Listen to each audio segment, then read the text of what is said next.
comment il se prénommait, hein. On a vu ça chez un certain nombre d'historiens. On ignore tout de lui jusqu'à son prénom, etc. Moi, j'ai évidemment trouvé comment il se prénommait. C'est Charles. Et donc du coup, comme Marx, quand il était en France, on l'appelait tout naturellement Charles Marx, parce qu'on francisait tous les prénoms. Charles Marx se trouve être le Charles Marx français. Voilà.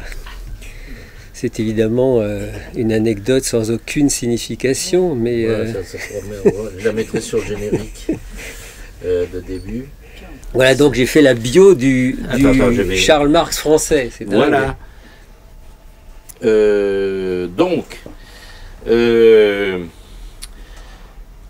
Merci au public d'être venu malgré tout assez nombreux ce soir pour se faire présenter par son auteur un ouvrage consacré à une figure à la fois connue mais quand même très méconnue de la gauche révolutionnaire française à ses origines, du moins à ses origines de la période marxiste notamment, et donc ce Charles Marx va nous être présenté par Alain Rustenholz, j'espère que j'écorche pas trop la prononciation de ton nom, et que je vais inviter d'abord à se présenter lui-même.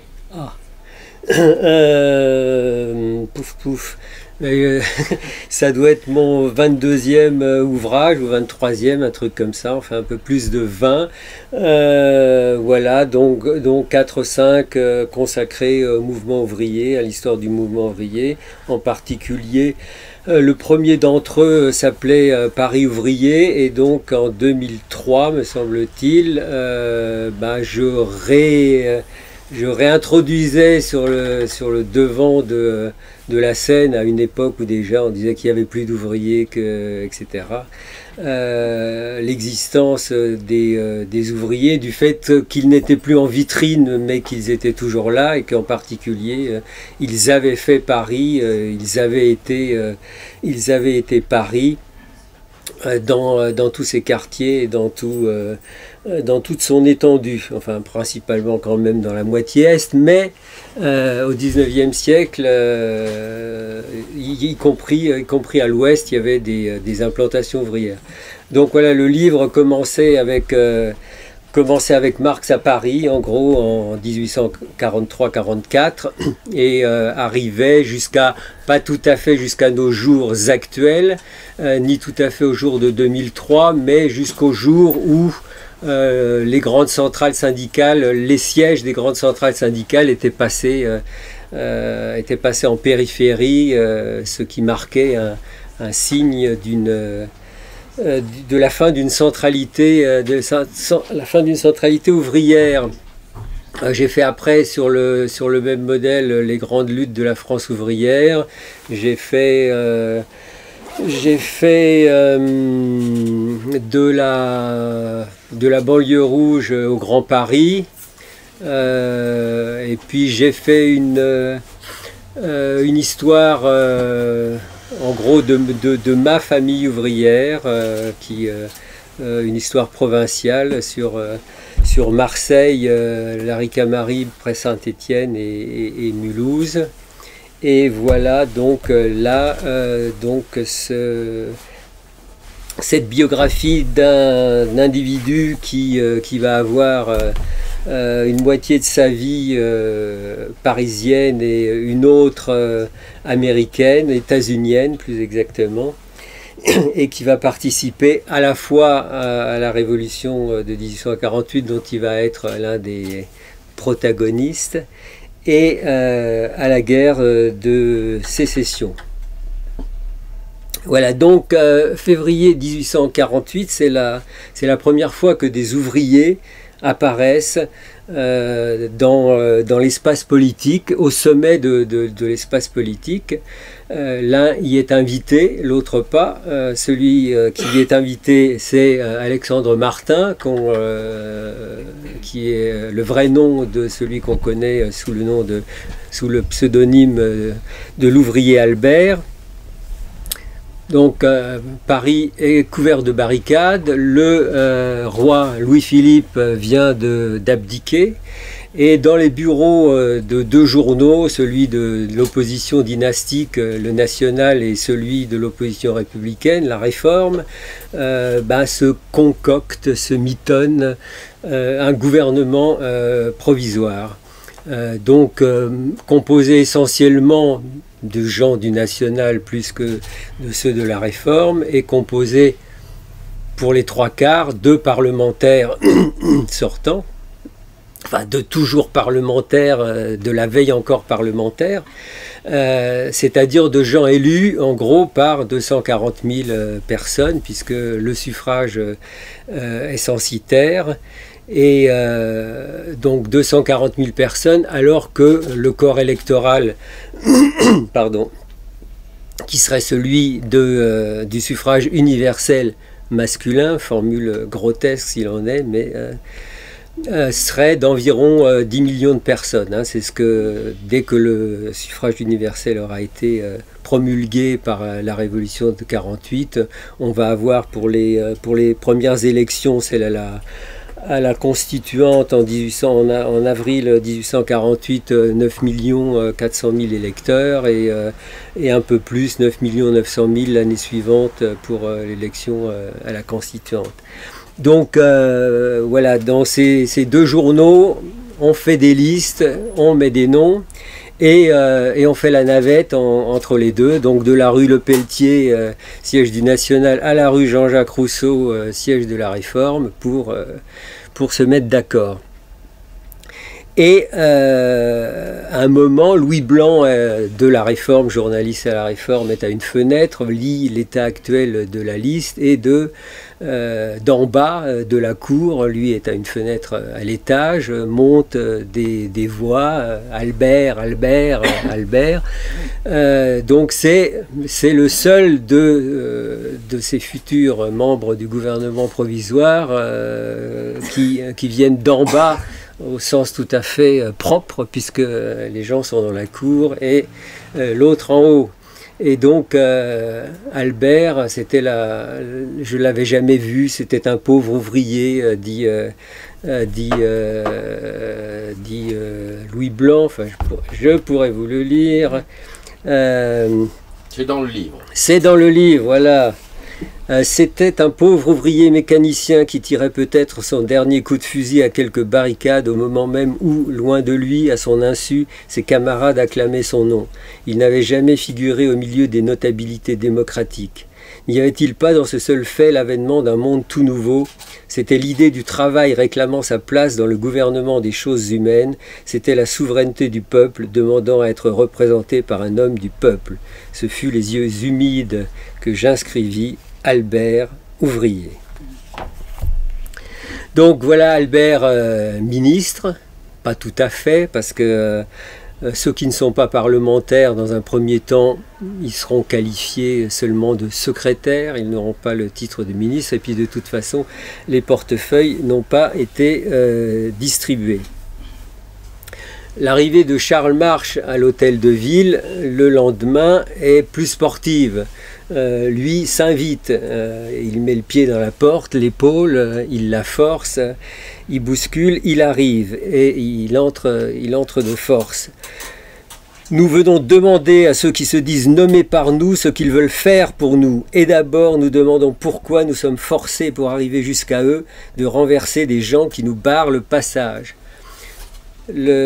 Ces mots qui sont a priori les siens, je les tire d'un récit que fait l'un des secrétaires, de quelqu'un qui sera l'un des secrétaires, non pas secrétaire d'État comme ceux que je viens de citer, c'est-à-dire Louis Blanc, Albert, etc., mais secrétaire au sens habituel du terme, donc quelqu'un qui est secrétaire et qui le sera pendant quelques jours, et qui va dans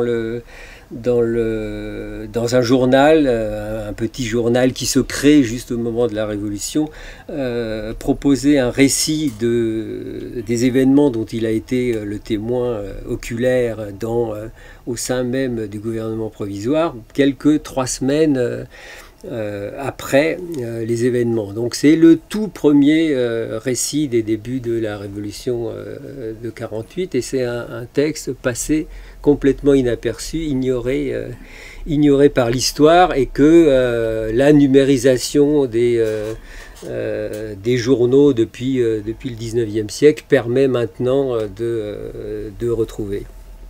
Et ce qui est tout à fait intéressant, parce qu'aucun des grands protagonistes qui vont livrer le récit, l'histoire est racontée par Lamartine, bien sûr, elle est racontée par Louis Blanc, elle est racontée par Garnier-Pagès, elle est racontée par l'ambassadeur d'Angleterre, elle est racontée par Freycinet, par Pelletan, etc. Aucun ne fait commencer aussitôt l'arrivée de Marche, et en particulier cette sommation. C'est à quelle date, excuse-moi? Ça, c'est le 25 février, à la mi-journée, le 25 février 1848. Ah, le récit qui en est fait de ce dont tu parles. Donc c'est au lendemain, le deuxième jour de la Révolution. Et donc, ce qui est intéressant, c'est cette sommation, cette idée de la représentation directe, et cet étonnement devant la nécessité d'avoir à forcer le passage pour accéder à un gouvernement censément l'émanation du peuple, et donc derrière ça la volonté d'avoir un accès tout à fait direct et constant, enfin que le gouvernement soit véritablement au service directement de ceux qui sont censés être ses mandants. Et puis donc après cet événement, enfin cette entrée fracassante, il faut penser qu'il a un fusil aussi à la main. Il force pas seulement la porte de ses épaules, il a un fusil dont il martèle, de la crosse duquel il martèle le sol. Puis donc ceci fait, il leur dicte, et je cite ici Marx dans les luttes de classe en France, le décret où le gouvernement provisoire à peine formé s'engageait à assurer l'existence des travailleurs par le travail, à fournir du travail à tous les citoyens, etc. L'etc. Est de Marx, hein, c'est pas de moi. Donc Marx a très concrètement une activité législative. Là, il est le premier ouvrier qui fait la loi en France. Il fait la loi, il dicte la loi. Donc Albert est ministre, Marche fait la loi. Après, bon, quand il s'agira de la mettre en œuvre et de créer pour cela un ministère du travail ou du progrès, c'est sous les deux appellations, en gros, que dès le 28 octobre, les ouvriers font de nouveau pression sur l'hôtel de ville. Le ministère, c'est à la fois le ministère du Travail et le ministère du Progrès.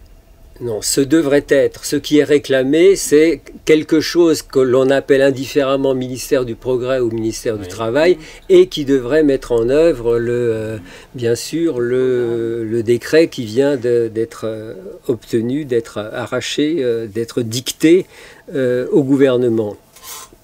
Mais bon, ce ministère ne se crée pas. Albert et Louis Blanc ont beau menacer de démissionner si aucune fonction réelle ne leur est attribuée, et qui sont là avec simplement ce titre de secrétaire d'État. Et donc, à la place du ministère qu'il réclamait, est créé le hochet de ce que l'on appellera la commission du gouvernement pour les travailleurs, plus couramment appelée commission du Luxembourg, parce que, cerise sur le gâteau, c'est dans l'ancienne chambre des pairs, donc au Luxembourg, dans les ors et les velours, que l'on fait siéger le cussal des ouvriers qui sont censés en être tout esbobis, en même temps que tout à fait ravis. Et donc commission sans pouvoir et sans budget, qui qui ne sert qu'à gagner du temps et qu'à amuser le peuple, si quelqu'un jamais trouvé ça drôle. Donc des ouvriers ministres faisant la loi, après il faudra attendre, disons, 100 ans avec les ministres communistes à la Libération, et donc dans le contexte très particulier faisant la loi de la Libération. Entendons-nous bien, participant à la rédaction des textes et à leur conception. Oui, donc ayant une activité législative, voilà, tout de même. Donc le contexte de la Libération, on le connaît. Le contexte de février 1848, c'est quoi? Bon. En 1830, la Révolution d'avant, le peuple s'est soulevé pour mettre fin à la Restauration qui prétendait effacer totalement ce qu'avait fait la Révolution. Donc successivement, ce sont les deux frères de Louis XVI, le décapité, donc Louis XVIII puis Charles X, qui sont... qui règne, qui restaure, c'est-à-dire tout est rendu aux possédants, etc. Et en particulier, par exemple, à la famille d'Orléans, la branche cadette des Bourbons, la plus riche de France, plus riche encore que ne l'était la famille royale. Et donc, le peuple s'est soulevé pour mettre fin à cette restauration, et là a lieu ce qu'on appellera l'escamotage, c'est-à-dire la classe dominante a sorti de son chapeau Louis-Philippe. Donc Louis-Philippe d'Orléans, c'est le fils de celui que pendant la Révolution, c'était celui qui s'était fait appeler Philippe Égalité, hein, le duc d'Orléans, qui avait voté la mort de son cousin Louis XVI, ce qui ne l'avait pas empêché après d'être décapité lui-même en 93. Mais donc le fiston, futur Louis-Philippe, s'est battu dans les armées de la République à Jemmapes, donc c'est un roi pas tout à fait roi, ça va être un roi bourgeois, ça va être le roi du juste milieu, comme il se baptise lui-même. Et donc ça devient une monarchie constitutionnelle, soi-disant le roi règne mais ne gouverne pas, celle qui gouverne c'est a priori la bourgeoisie, mais c'est la frange supérieure de la bourgeoisie. On en a une illustration très, très rigolote et très, très visible. Quand on consulte les annuaires qui existent déjà, les annuaires du commerce, de l'industrie, de l'administration et de la magistrature, que l'on appelle annuaires des 500 000 adresses et qui sont déjà faits par des éditeurs qui s'appellent Didot puis Bottin.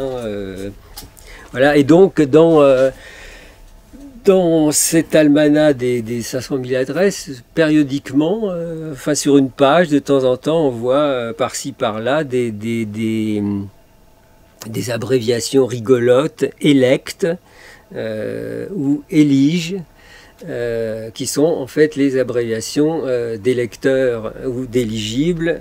Pour être électeur, il faut avoir plus de 25 ans, pour être éligible, plus de 30. Ça, c'est dans la Constitution, dans la charte constitutionnelle. Il faut surtout, mais ça c'est du ressort de la loi ordinaire, donc ça peut être modifié, il faut surtout payer des contributions qui sont pas c'est pas les impôts sur le revenu qui n'existent pas, ce sont essentiellement des taxes foncières, donc sur la propriété foncière, des taxes sur les portes et fenêtres, des taxes sur les patentes pour les commerçants et industriels.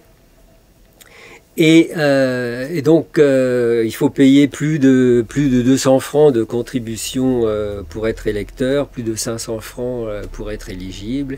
Et donc, tout ça, ça ne donne, comme je vous disais, que 246 000 électeurs en 1846, par exemple.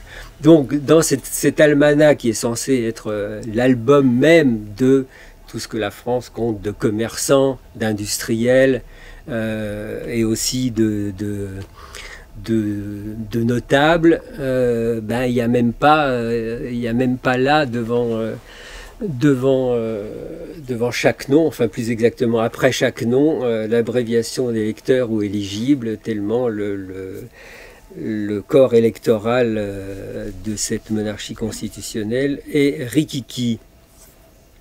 Et donc à cette partie de la bourgeoisie qui n'est pas au pouvoir et qui voudrait bien bénéficier tout de même d'une citoyenneté politique, que la citoyenneté politique ne soit pas restreinte à la bourgeoisie financière, à la couche supérieure de la bourgeoisie, Guizot va répondre en termes de classe. Guizot parle toujours en termes de classe. Guizot, c'est celui qui, dès 1828, donc 20 ans avant le manifeste, écrivait que l'histoire moderne est celle de la lutte de classe. Donc Guizot... Et qui va d'ailleurs expulser Marx. C'est lui qui expulse Marx à un moment donné. Quand Marx quitte en 45, Paris, en 1845, aux dispositions Guizot, non? Guizot, il doit être ministre des Affaires étrangères à ce moment-là encore. Non, il n'est pas ministre de l'Intérieur. C'est important de rappeler que Marx lui-même en fait crédit oui, à tout à fait. De la lutte de classe. Hein. Oui, tout à fait.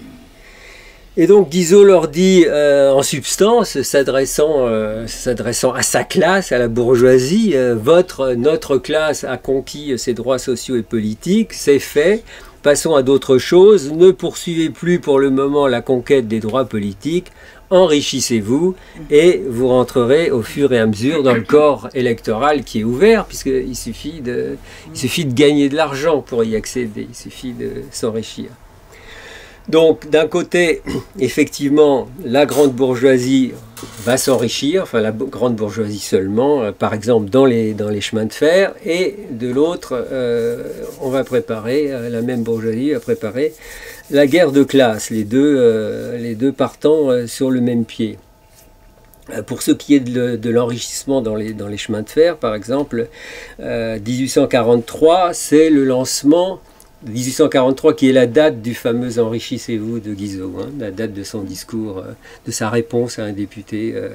Donc 1843, c'est le lancement de la première ligne internationale, le chemin de fer du Nord, qui sera raccordé au réseau belge, donc c'est Paris-Lille, Valenciennes, c'est-à-dire Paris-Bruxelles et Paris-Cologne d'un côté, et de l'autre côté, par Calais et Dunkerque, ça sera Paris-Southampton, évidemment, et donc la liaison à la fois vers le sud, vers la Belgique et le sud de l'Allemagne plein nord, et un peu plus à l'ouest, la liaison avec l'Angleterre.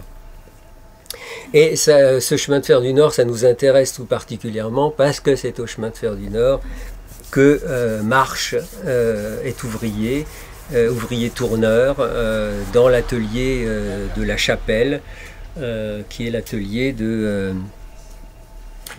réparation, des grosses réparations et de l'entretien des locomotives et des voitures. Et donc ça marche comment les chemins de fer? Ben, c'est très facile, c'est l'État qui acquiert les terrains, qui construit toutes les infrastructures, et puis il donne tout ça, en l'occurrence pour le chemin de fer du Nord, à une société menée par Rothschild frères, et donc en 45, à l'automne 45, il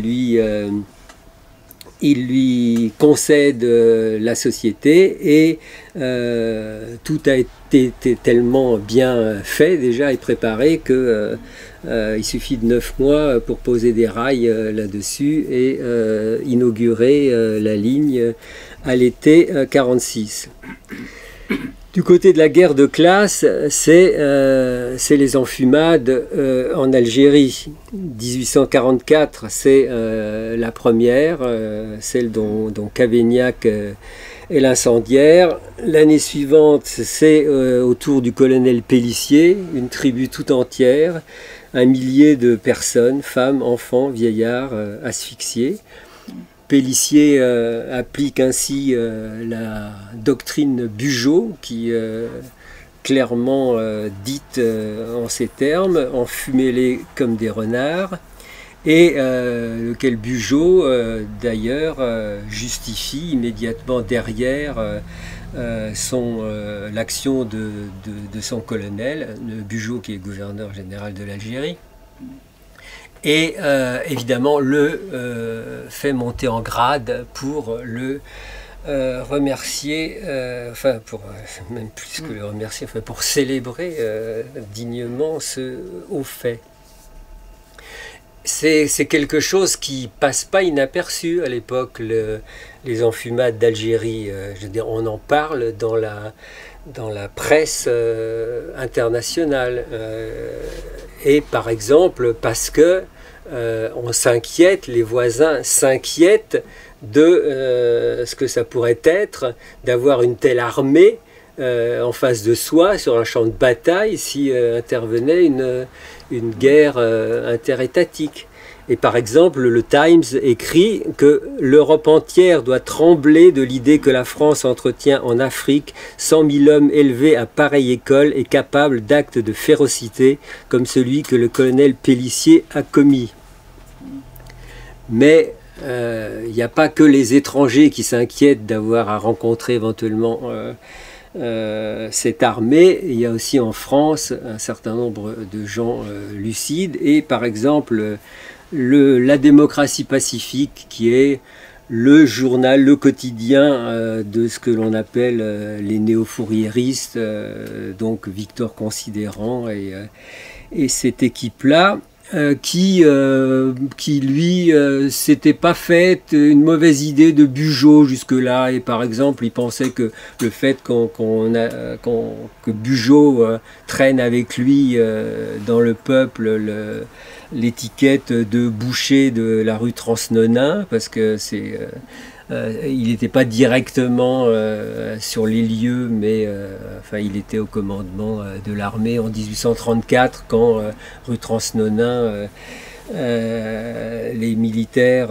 passent par le fil de l'épée tout un immeuble duquel un coup de feu aurait été tiré. Il y a une célèbre gravure de Daumier sur le massacre de la rue Transnonain, je ne sais pas si vous l'avez en tête. Je la mettrai à l'image. On voit un lit, un homme en bonnet de coton qui arrive, dont les pieds arrivent sur nous, et qui est tombé raide sur un bébé dont la tête dépasse dessous son dos. Bon. Mais toujours est-il que la démocratie pacifique, il pensait que bon, c'était pas si... Mais là, il s'inquiète après la publication et de ce qu'a fait Pélissier, et surtout du manifeste dans lequel Bugeaud défend Pélissier. Et donc, ils écrivent: nous avons entendu émettre une idée épouvantable, que l'on était bien aise d'inoculer à l'armée par la guerre d'Afrique des sentiments de cruauté et de férocité qui la séparassent complètement du reste de la nation et la rendissent plus propre au service qu'on pourrait un jour avoir à lui demander à l'intérieur.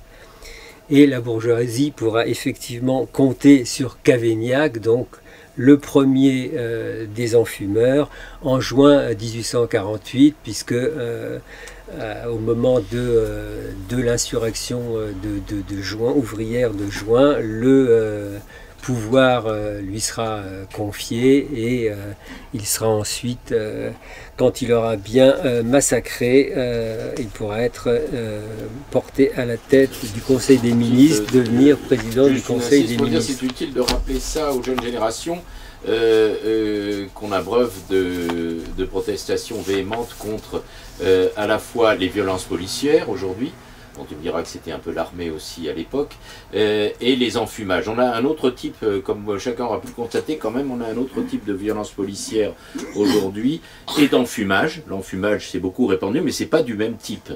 À l'époque, c'était beaucoup plus concret et redoutable. Je te rends la parole, excuse-moi. Donc, l'élargissement du suffrage, qui a déjà été réclamé sous la monarchie de Juillet, donc en 34, en 35, en 40, l'est de nouveau à partir de 1847 par les deux journaux dont j'ai parlé tout à l'heure, le National et la Réforme.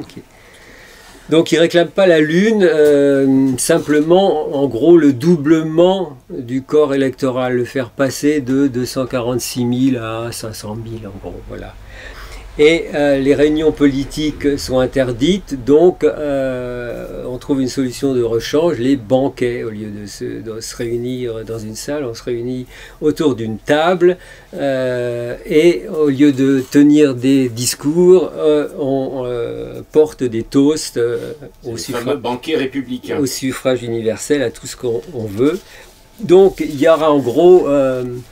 disons 70 dans toute la France de ces banquets, c'est ce qu'on appelle la campagne des banquets, hein, depuis l'été 47 jusqu'à février 48, où le banquet du 22 février est interdit, donc Paris s'agite, Louis-Philippe renvoie Guizot en espérant calmer les choses, et puis dans la soirée, boulevard des Capucines, a priori, on ne sait pas trop pourquoi, un coup de feu part et la troupe tire dans la foule.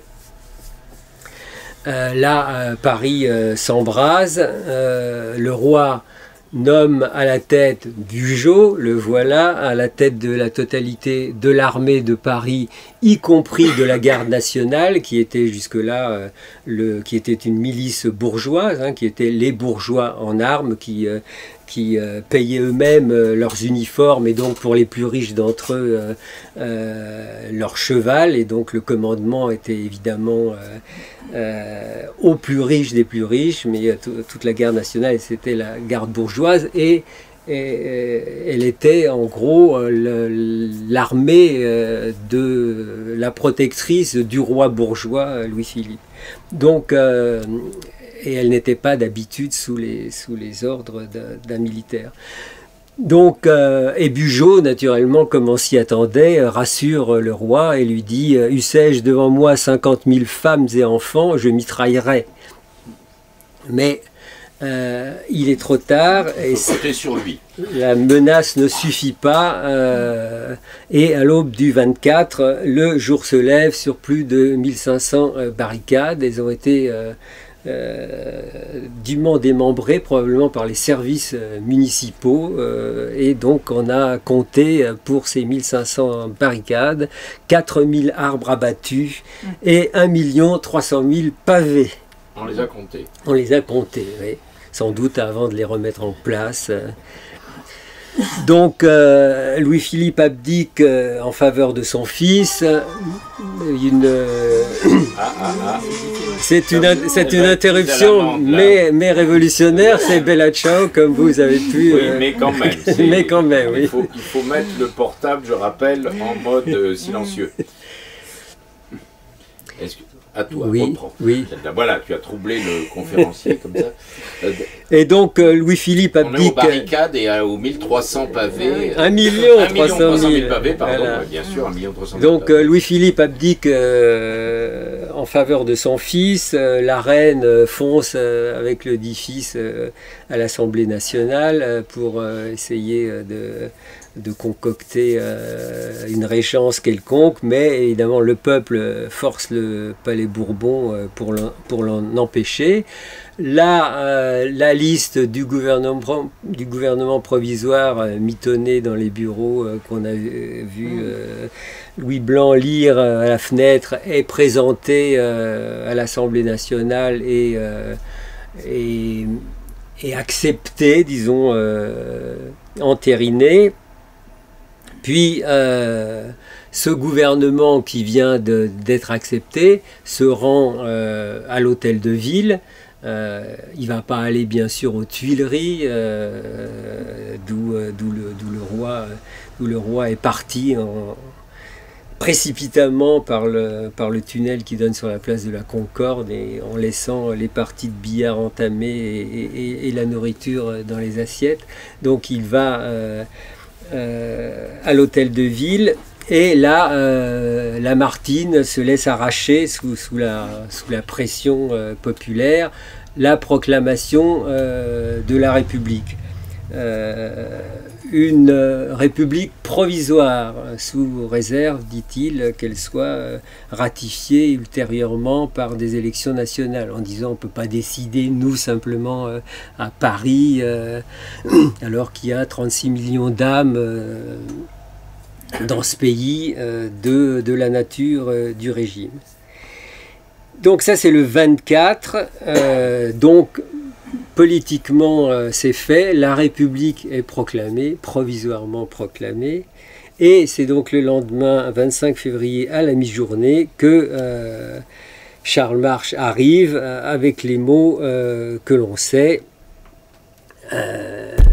Nous venons demander à ceux qui se disent nommés par nous ce qu'ils attendent et ce qu'ils vont faire pour nous. Et d'abord, pourquoi diable faut-il être obligé de faire le coup de poing pour rentrer voir les gens que nous avons nommés qui sont censés être à notre service. Et donc parmi ces gens qui se disent nommés par les ouvriers ou qui font semblant de l'avoir été, il y a donc Albert qui est mécanicien comme March, et qui est un révolutionnaire professionnel. C'est la formule est un peu anachronique, mais c'est curieux que Louis Blanc fasse comme s'il n'en avait jamais entendu parler, parce que certes, ce n'est pas une notabilité, mais enfin c'est quelqu'un qui dira, quand il dressera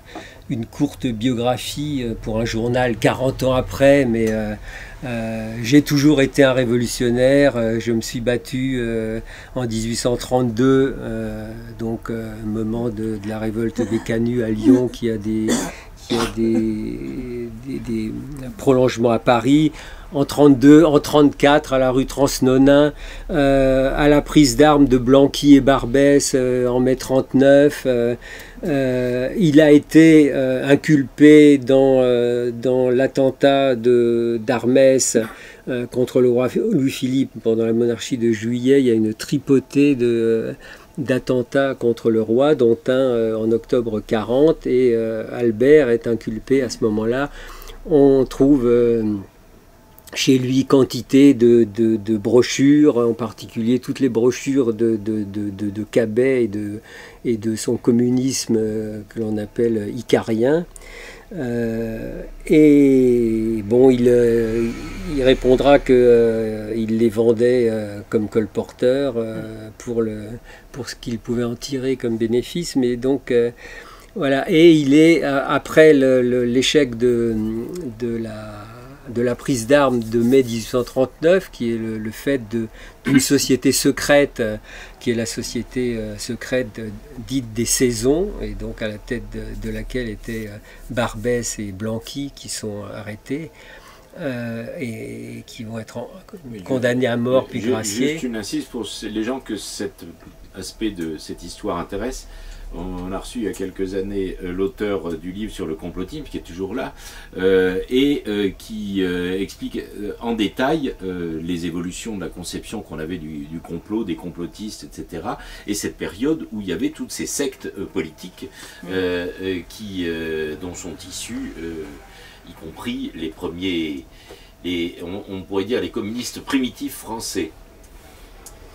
Donc après Barbès et Blanqui étant emprisonnés, c'est Albert qui prend la tête de la société qui succède aux Saisons, qu'on appellera les nouvelles Saisons. Et puis en 48, donc il se retrouve au gouvernement provisoire, et lui écrira donc 40 ans plus tard que c'est au titre de chef des sociétés secrètes qu'il a été nommé dans ce gouvernement. Et donc on a March qui rentre, Albert qui est là parmi les autres ministres. Et curieusement, Albert ne vient pas à la rencontre de Marche. Et ne le seconde en rien, ne l'approuve pas, etc. Donc la rencontre entre les deux ouvriers ne se fait pas. Et des deux représentants de la classe ouvrière au sein du gouvernement provisoire, c'est Marx qui qualifie et Louis Blanc et Albert de représentants de la classe ouvrière au sein du gouvernement provisoire. C'est en fait Louis Blanc qui va écrire, rédiger le décret que lui dicte Charles March. Et donc Louis Blanc, comme je l'ai déjà dit, et Louis Blanc et Albert vont être mis sur la touche dans cette commission du Luxembourg, dont Louis Blanc et Albert savent bien qu'ils ne pourront pas y faire grand-chose. Dans le socialisme droit au travail, c'est le titre hein, du plaidoyer que Louis Blanc écrit juste après avoir été contraint à l'exil londonien à la fin d'août 1848, il écrit une commission d'études, une commission sans budget, une commission sans autre pouvoir que la parole. Ça nous rappelle notre actualité beaucoup plus récente, entre parenthèses. On n'appelle plus forcément ça des commissions, mais ça revient au même. Donc Marx dit exactement la même chose dans la lutte de classe en France.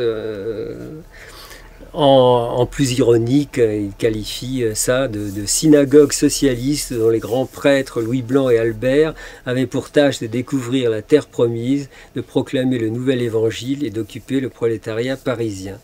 À la différence de tout pouvoir d'État ordinaire, ils ne disposaient d'aucun budget, d'aucun pouvoir exécutif. C'est avec leur tête qu'ils devaient renverser les piliers de la société bourgeoise. Donc un ministère de la parole pour un journaliste comme Louis Blanc passe encore. Pour un ouvrier qui, plus encore qu'aujourd'hui, était privé de verbe, de la parole facile, c'est curieux qu'Albert se soit laissé entraîner là. Mais malheureusement, s'il avait le choix. Il va être l'ombre portée de Louis Blanc. On ne lui connaît aucune activité particulière. Je vais faire un parallèle entre les deux. Mais donc, March, lui, ne s'était pas contenté de la parole. C'est son fusil qu'il avait fait parler en frappant le sol et en effrayant le gouvernement provisoire, et en particulier Lamartine qui va venir à sa rencontre et qui, on peut supposer assez prudemment, met la main sur le dit fusil en même temps que il essaye de la mettre sur l'épaule de March. Bon, donc c'est la bio de... Oui, il ne faut pas que tu racontes tout quand même. Non, je raconte... Je raconte... de lire ton livre. Je raconte pas tout pour la simple raison que tout ce que j'ai raconté là, en gros, c'est pas dans le livre, qui commence beaucoup plus abruptement avec les différents récits, parce que cette biographie, c'est une enquête un peu, enfin, c'est policière, si on veut. Je sais pas l'expression, mais enfin, c'est une enquête, quoi. C'est une recherche. Et parce que précisément, on a dit de March qu'on ne connaissait rien dans les récits et des protagonistes et les récits historiques ultérieurs. C'est une apparition, c'est le mec qui arrive avec son fusil qui dicte le décret capital, qui donne sa couleur sociale à la Révolution de 48, et puis qui retourne au néant d'où il était venu. Et donc, comme je vous ai dit, on a quantité de récits très détaillés, très vivants de ce jeune ouvrier que Lamartine va appeler le Spartacus de cette armée de prolétaires intelligents. Il les appelle prolétaires intelligents. 30 secondes après, parce que lui nous décrit la scène vraiment sur le mode de la corrida, il y a Marx qui arrive avec un fusil, donc au bout duquel il y a un chiffon rouge. Donc la différence de la vraie corrida, c'est le taureau qui s'excite lui-même, c'est le taureau qui tient le chiffon rouge. Et donc il arrive tout fou, tout feu, tout flamme, et évidemment Lamartine Toréador va de son verbe absolument irrésistible le circonvenir, l'embobiner, si bien qu'à la fin le pauvre Marche, entré triomphant, va en gros s'écrouler. Enfin, ça c'est la manière dont c'est raconté par Lamartine. Par Lamartine, oui. Oui. Va s'écrouler à ses pieds en pleurs, voilà, et va être emmené par ses camarades, convaincus par les arguments lamartiniens, blablabla. Bon, donc où en étais-je? Au récit lamartinien, oui, qui est toujours pénible à évoquer. Et donc, voilà, donc j'ai essayé de rendre à Marche un peu de son épaisseur, un peu de sa vie. Je me suis livré à ce que j'ai qualifié de biographie matérialiste.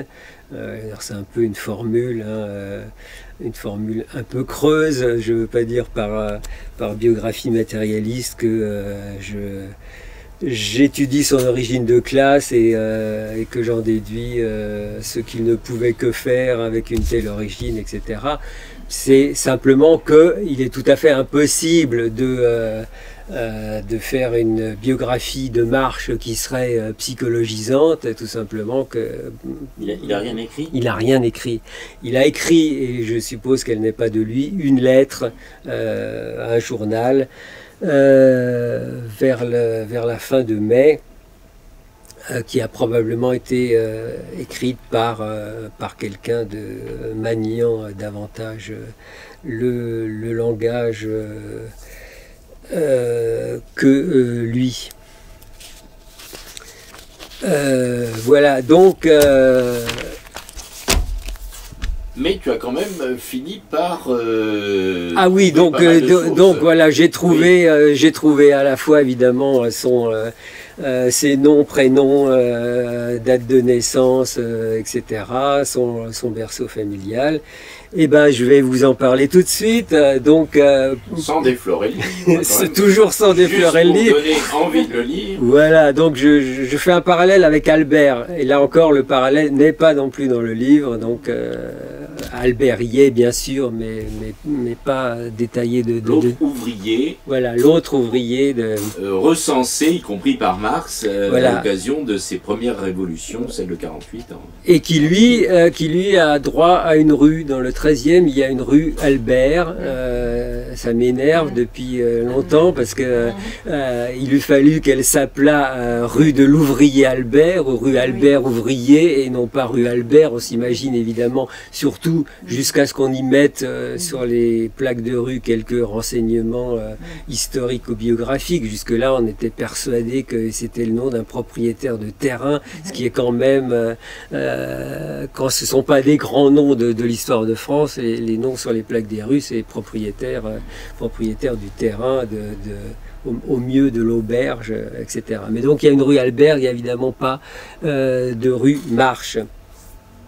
Donc Albert, par exemple, c'est quelqu'un qui est né à Bury, dans l'Oise. Ils sont l'un et l'autre, ils viennent l'un et l'autre de province, comme pratiquement tous les ouvriers de Paris, hein. Marche naît dans l'Eure à Nonancourt en 1819.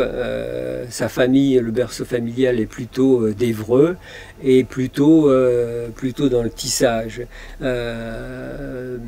Albert naît à Bury dans l'Oise en 1815, donc il a 4 ans de plus que Marche. Il est donc légèrement son aîné, en même temps qu'il est, lui, un militant, un révolutionnaire professionnel, alors que on ne sait rien du parcours de... Quand tu dis professionnel, c'est-à-dire qu'il avait une activité consistante de militant, permanente et depuis toujours. Dans les sociétés secrètes, a priori, plus ses participations aux différents soulèvements, aux différentes émeutes, etc. Il faut rappeler, donc j'encourage à lire le livre, j'oublie son nom mais je le mettrai sur la vidéo, remarquable de notre camarade prof d'histoire à la Sorbonne, consacré au complotisme, qui parle longuement de tout ça, de cette période où la vie politique, c'était non seulement les banquets républicains, mais puis au moment où on voit renaître la République, mais c'était cette ambiance de secte, pour toutes sortes de raisons, qui sont d'ailleurs parfaitement expliquées dans l'ouvrage en question, et donc y compris les communistes et les ouvriers. Rappelons, je te rends tout de suite la parole, que lors de la Révolution, la Révolution française, je crois que sur plus de 600 députés, il n'y avait pas un seul ouvrier, évidemment. On pourrait dire qu'il n'y avait pas beaucoup d'industries qui justifient le fait qu'il y ait des ouvriers. Il y avait quand même des ouvriers, évidemment, et il n'y avait pas davantage d'ouvriers agricoles. C'était tous des bourgeois de plus ou moins basse ou haute extraction, et ça donne toute l'importance de l'exposé que tu nous fais de ces deux premières figures ouvrières dans la vie politique nationale. Et quand je dis révolutionnaire professionnel, c'est pas seulement qu'il avait une activité, disons, militante constante, mais que d'une certaine façon, il n'avait pas besoin de travailler de manière permanente et que donc il pouvait se consacrer à ses activités révolutionnaires. Parce que ses parents, a priori, étaient des propriétaires ruraux.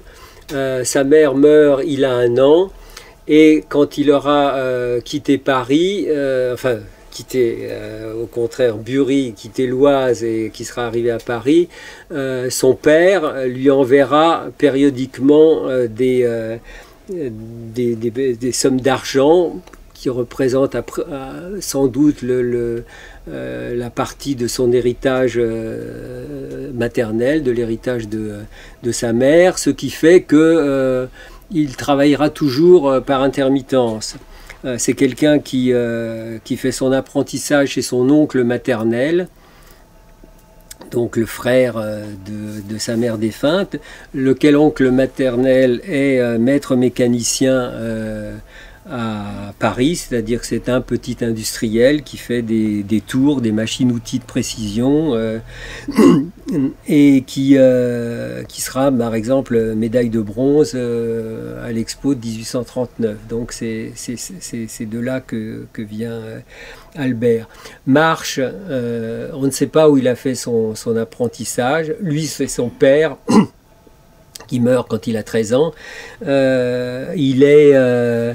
le père, quand on regarde dans les registres d'état civil à sa déclaration de mariage, puis aux déclarations de naissance de ses enfants successifs, excusez-moi, il est successivement tisserand, puis contremaître de filature, donc c'est un contremaître. Il meurt donc quand il a 13 ans. Marche vient à Paris, on ne sait pas quand, en tout cas probablement, enfin en 1944, on sait qu'il est déjà là au mariage d'un de ses frères aînés, donc il y aura à Paris non seulement Marche, Charles Marche donc, mais son frère Hippolyte et sans doute une tante, etc. Bon. Son frère est mécanicien aussi.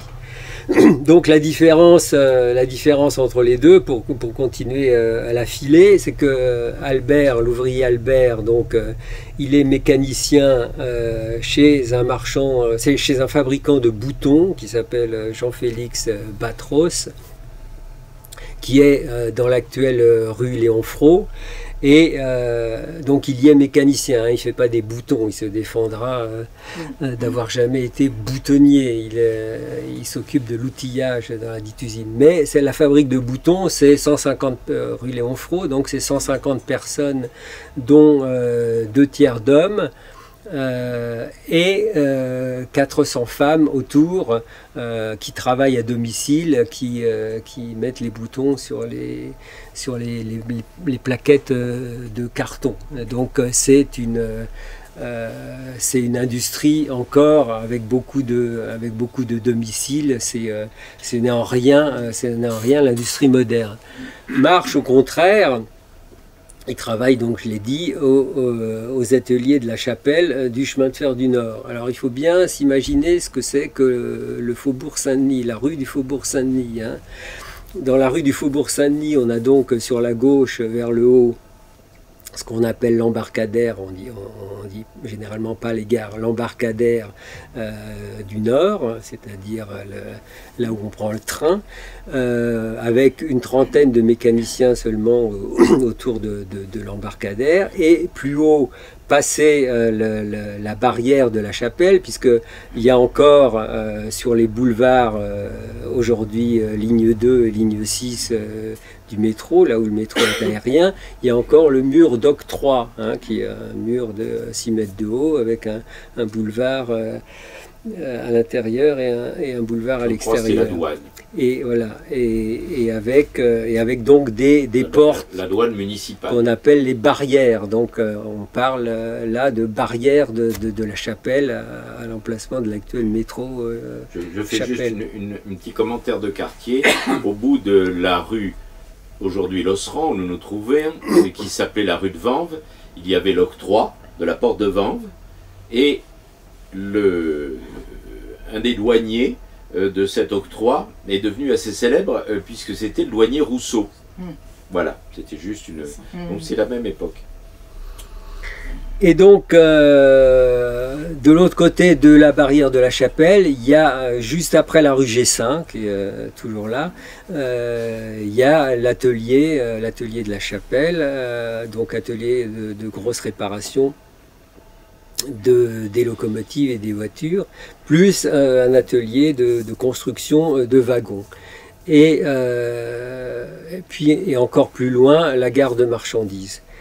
Et donc là, c'est une partie de Paris qui travaille, qui connaît pas la nuit, hein, qui travaille nuit et jour. Et il y a là 1 millier d'ouvriers spécialisés, rien que pour le chemin de fer du Nord, 1 millier d'ouvriers spécialisés, 250 manœuvres, 60 apprentis, 25 contremaîtres, 5 ingénieurs, plus les employés du secrétariat, c'est-à-dire en gros 1400 ouvriers. Et juste avant la barrière de la Chapelle, en face de l'embarcadère du chemin de fer du Nord, vous avez les établissements de François Cavé. Donc François Cavé, c'est un des premiers, c'est donc un maître mécanicien, comme on appelle les industriels métallurgistes, qui a fabriqué des locomotives, qui en a fabriqué des locomotives et des tenders, qui en a fabriqué pour le chemin de fer du Nord. Donc lui, c'est une usine absolument intégrée, de la fonderie en passant par la forge et jusqu'à l'ajustage des pièces définitives. Et donc sur 2,5 hectares, cheminée de 50 mètres de haut, et 700 à 800 ouvriers. C'est-à-dire qu'avec les 1400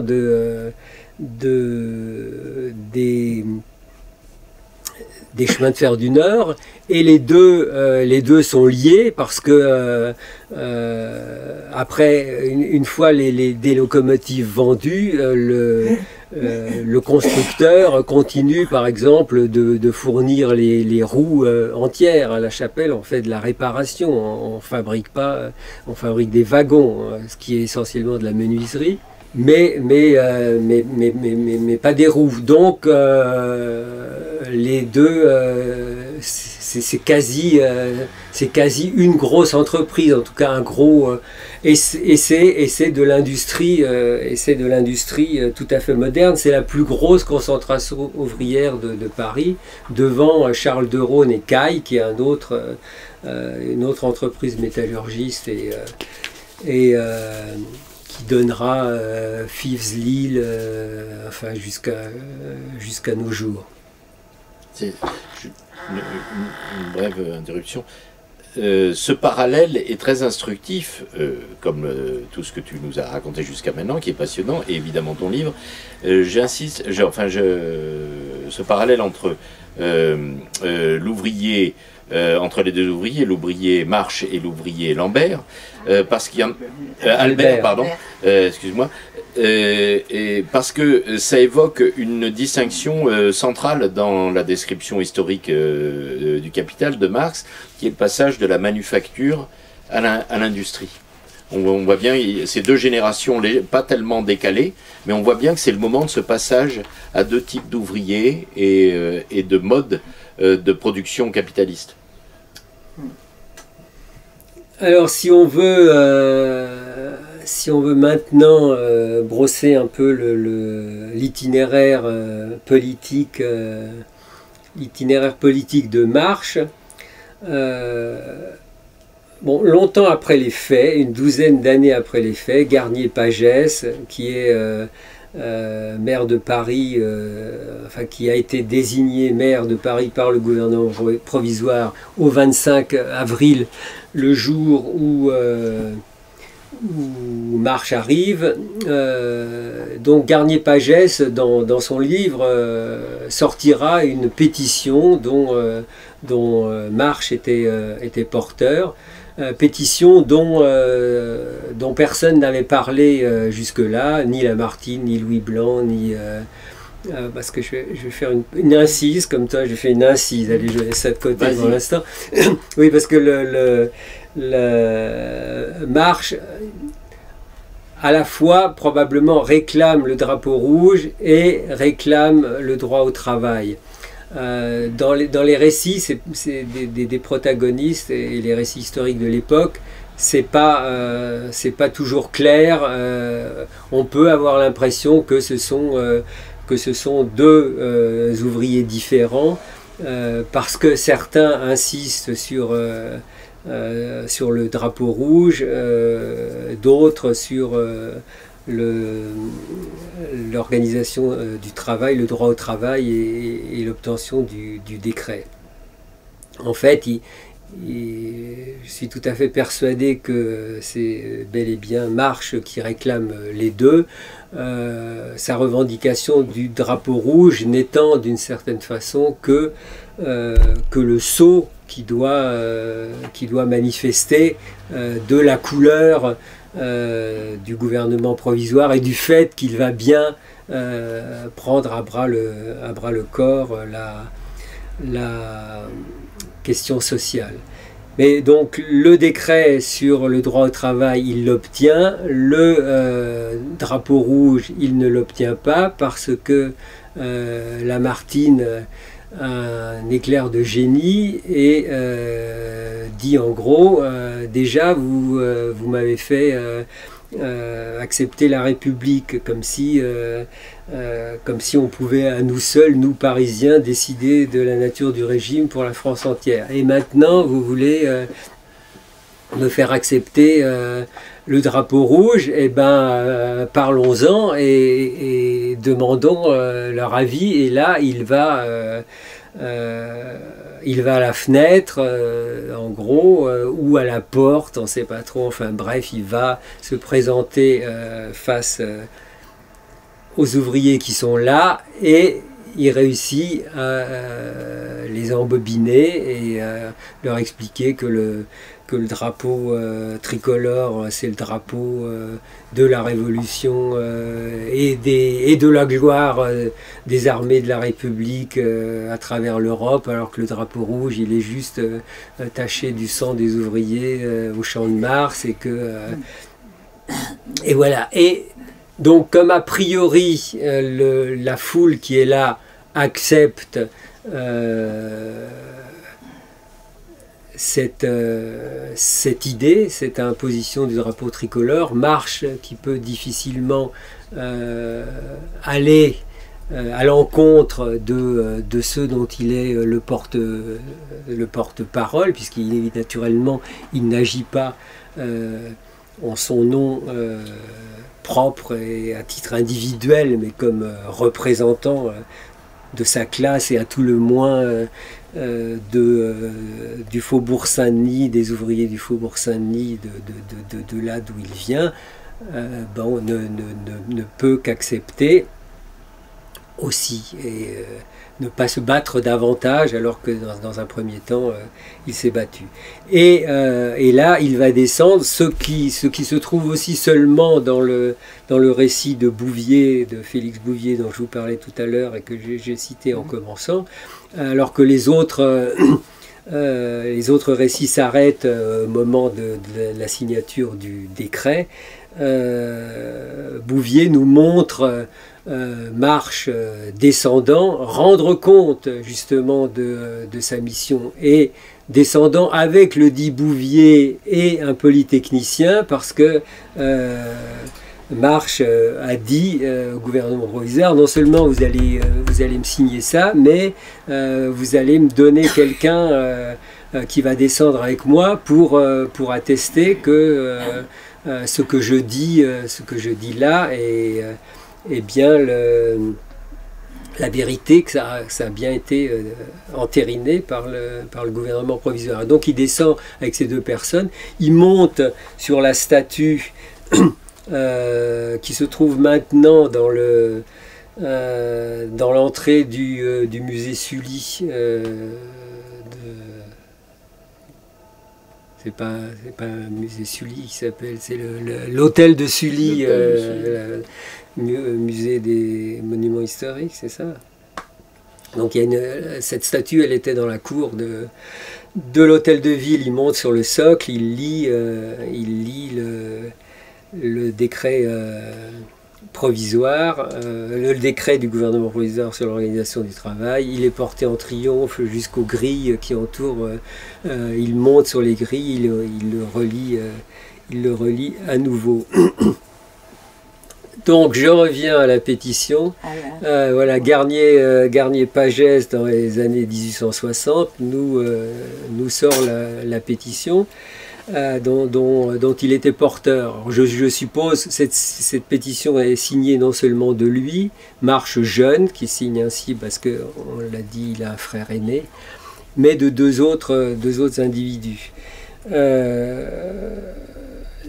Garnier-Pagès travaille de toute évidence d'après les archives, et cette pétition existe effectivement aux archives nationales, donc elle a bien existé, mais je suppose qu'elle a été déposée éventuellement après coup, ou que c'est l'un des deux autres signataires qui l'avait avec lui et qui l'a déposé en partant. Tu peux peut-être contextualiser un peu. À l'époque, on est au premier balbutiement de ce que va être la démocratie moderne, entre guillemets. Les pétitions, c'est tout à fait autre chose que ce que c'est devenu. Aujourd'hui, il n'y en a pas. Et leur usage et leur impact est complètement différent. Mais c'est l'occasion que tu les as retrouvés donc dans des archives. Et c'est là que tu as pu vérifier la signature de Marche. Oui, j'ai vu qu'elle était signée de Marche. Mais donc, cette pétition, a priori, Marche et ses deux camarades l'ont fait rédiger par quelqu'un qui se présente sur la dite pétition comme le scribe qui la met en mots. Et qui se présente comme de la démocratie pacifique. Et donc, de ce simple fait, un certain nombre de gens diront que, d'historiens, diront que March, en l'occurrence, ce 25 février, est le coursier, le commissionnaire du groupe néo-fouriériste de la démocratie pacifique. Il est quelle heure là? Et il est tard, donc pour qu'on ait le temps, parce qu'il y a peut-être des questions, je ne sais pas, je vais t'amener à inviter encore une fois une conclusion, parce que là, tout ce que tu nous dis n'est pas dans le livre, est destiné à découvrir le livre, mais néanmoins, tu nous en as, à mon avis, déjà assez dit pour susciter un vif intérêt, non seulement des personnes présentes, mais... Donc, il y a toute l'histoire de la révolution de 48. Et ensuite, donc, en 1853, March prend le bateau pour les États-Unis, descend à New York, où il va essayer de vivre de son métier de mécanicien. Et puis, quelques années plus tard, en 1857, il part pour le Missouri. Et là, il se fait fermier jusqu'au déclenchement de la guerre de sécession, et il va s'enrôler dans les tuniques bleues pour se battre contre le Sud esclavagiste. Et donc c'est l'occasion là de voir un autre cheminot qui est un personnage secondaire, enfin pas si secondaire que ça, le deuxième personnage après March, qui est un cheminot, lui, du chemin de fer d'Orléans, qui travaille à la gare d'Étampes, au dépôt d'Étampes, qui est parti, lui, fin 48 aux États-Unis pour y créer une communauté sur le modèle icarien, ce communisme, cette communauté des biens en petite communauté industrielle et ou agricole. Donc c'est lui qui va trouver le site au bord du Mississippi, le site de l'établissement icarien, que Cabet va venir rejoindre, et il va jouer ce Jean-Jacques Witzig, né à Mulhouse, alsacien donc. Il va jouer un rôle important dans la guerre de sécession, et parce que le Missouri est un État esclavagiste, mais au nord du sud esclavagiste profond. Donc c'est un État esclavagiste, mais dans lequel l'esclavage n'est pas archi-dominant comme dans les États du Sud. March, quand il est fermier, n'a évidemment pas d'esclaves dans sa ferme. Mais donc il est très important d'empêcher le Missouri de passer du côté de la Confédération.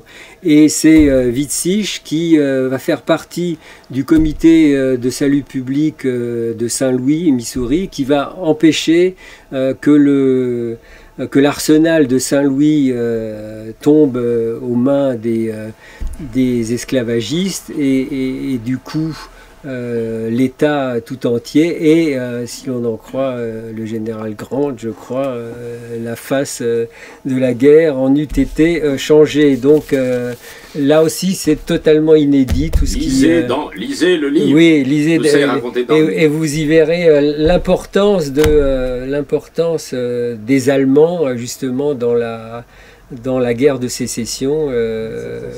C'est en gros les 48 arts allemands exilés aux États-Unis qui jouent un rôle prééminent dans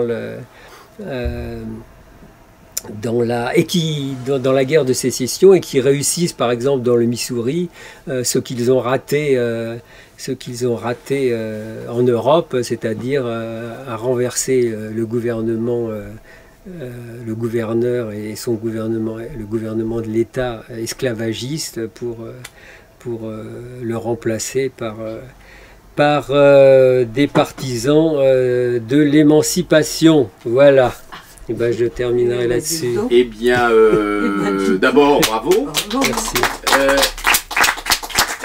Est-ce qu'il y a des questions? Vas-y. Vous avez parlé de Lamartine, mais vous n'avez pas parlé du rôle de Victor Hugo, qui a défendu les ouvriers aussi. Est-ce que vous avez fait le lien? Ça vient après. Ça vient après. Je veux dire, Lamartine, il a longtemps été légitimiste. C'est en fait le coup d'État et la proclamation de l'Empire, le Second Empire qui le fait complètement changer. Il va s'exiler. D'ailleurs, bon, il y a un certain nombre de gens qui partent après juin 48. Il y en a d'autres qui partent après juin 49. En juin 49, il y a au moment où Louis-Napoléon, qui a seulement été élu président de la République, qui n'a pas encore fait son coup d'État, mais au moment où Louis-Napoléon envoie les troupes françaises pour établir le pape dans son pouvoir temporel, il y a un mouvement qui se fait à Paris, mené par Ledru-Rollin.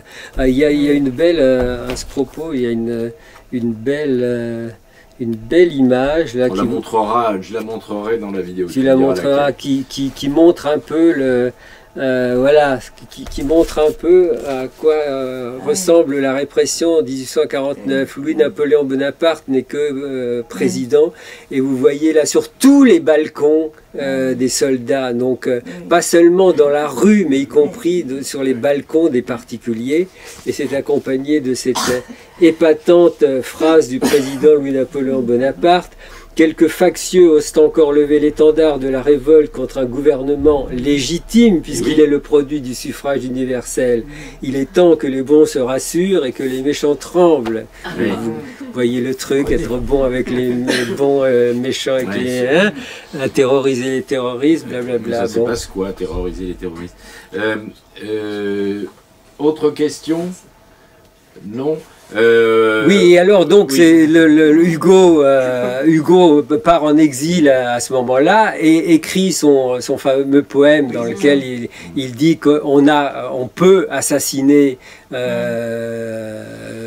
Napoléon III, que ça serait la moindre des choses. Alors là, la phrase ne me revient pas, mais donc chez les Napoléon Petit, oui, non, mais donc le Victor Hugo écrit que tu peux tuer cet homme-là ou quelque chose comme ça. Et donc les 48 arts exilés à New York, la petite société française à New York a dans ses locaux en caractère géant sur son mur cette phrase appelant au régicide. Tu peux tuer cet homme avec ça me revient pas, mais bref. Je le rajouterai aussi à l'écran. Mais rappelons que Victor Hugo, même s'il va être le seul on va dire des intellectuels et des artistes français au moment de la Commune à prendre après la Commune la défense de ceux qui sont menacés d'exécution ou de peines diverses, au départ ne soutient pas particulièrement la Commune de la même manière. Donc je pense que tu as surtout parlé de Lamartine compte tenu du rôle important qu'il va jouer dans ce qui va se passer au niveau de ce qu'on appellera aujourd'hui la classe politique en 48. Ah oui, c'est surtout que Lamartine est en gros... du tout de Victor Hugo. Il est ministre des Affaires étrangères, mais il est en gros le vrai chef du gouvernement provisoire. Donc, ce qui n'est pas du tout le cas de Hugo, qui n'a pas de rôle politique. Lamartine, il est à la tête de l'État. Et puis c'est lui qui donne sa couleur mielleuse, son sentimentalisme poisseux, dire à peu près Marx, quelque chose comme ça. Vous l'aimez bien. Il me semble que ça devrait rappeler quelque chose à tous ceux qui sont ici en rapport avec la manière dont notre classe politique actuelle se comporte. Hein. Je veux dire, ça a toujours une grande actualité, ça. C'est pas un hasard. Hein, c'est le moment où se formalise clairement la démocratie libérale. le socialisme pacifique. Mais c'est aussi l'époque, comme tu l'as rappelé à plusieurs reprises, vous verrez au détour du Capital, Marx évoque c'est la critique du programme de Gotha, le socialisme des sectes. Les socialistes des sectes, c'est de ça dont il s'agit. Hein. Alors il cite les Owenis, enfin, il fait référence d'ailleurs beaucoup à des anglo-saxons, parce qu'il y en avait tout autant en Angleterre qu'en France, mais c'est cette époque-là. Et ce qui est intéressant, parmi toutes les choses passionnantes que vous allez découvrir en lisant le livre qui vous est présenté ce soir, c'est de retrouver quand même des parallèles, notamment idéologiques, avec la situation que nous connaissons aujourd'hui. Une question, oui, une dernière, allez. Une dernière question. C'est pas vraiment une question d'ailleurs. Vas-y. Je vais pas cocher les cases, et il y en aura deux. La première, c'est que si Alain, tu parles d'Hugo, mais plutôt par la suite dans le milieu des exilés, c'est-à-dire que Hugo, il n'a pas bonne presse compte tenu du rôle qu'il a joué dans la répression de juin. Pas, pourtant, non, il a affronté justement la troupe. En juin? Ah bah, bien sûr. Non. Bien sûr que oui. Hugo? Ben oui, il s'oppose quand ils vont tirer sur la foule. C'est là qu'il monte au créneau. Hein. Ah bon? Ah moi je crois, regardez bien, mais... À vérifier. La question numéro... La remarque numéro 2, c'est sur la démarche, comme on a un personnage sur lequel on a peu de choses, la construction du bouquin, c'est quand même beaucoup avec des reflets, et je trouve que c'est une démarche biographique vachement plus intéressante que celle de l'illusion biographique, comme dirait l'autre, de suivre un personnage pas à pas, c'est de voir dans quel milieu il évolue, et qu'ont fait les gens qui l'entourent, etc. Et souvent, dans le bouquin, il y a des choses qui arrivent par déduction, compte tenu des liens d'amitié, ou professionnels, ou militants, etc. On peut déduire que Marx était à tel endroit, a fait telle ou telle chose, etc.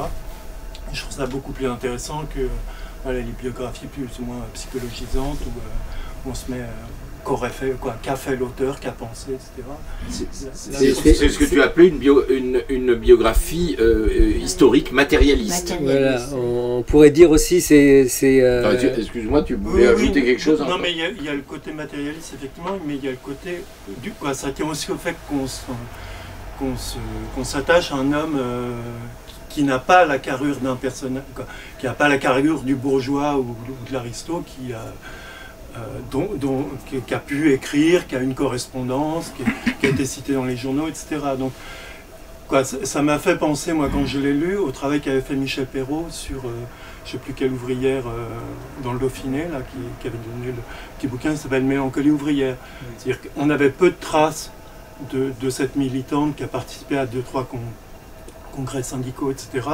Mais en refaisant, en allant enquêter sur le milieu dans lequel elle a vécu, avec quelques bribes de choses d'état civil et autres, on fait vivre pas seulement un individu, mais un milieu social et en fait une multitude. Et des événements bien plus intéressants. Et des événements quand même importants. Oui, dans un genre différent, Alain Corbin a écrit un livre aussi comme ça. Bon. Donc je pourrais mettre en bandeau dessus, bien plus intéressant que beaucoup de livres qui le sont moins. Y compris d'ailleurs à mon avis ceux de Corbin et de Perrault. Mais enfin bon, ça c'est un jugement de valeur personnel. En tout cas, encore une fois, bravo, merci. Donc,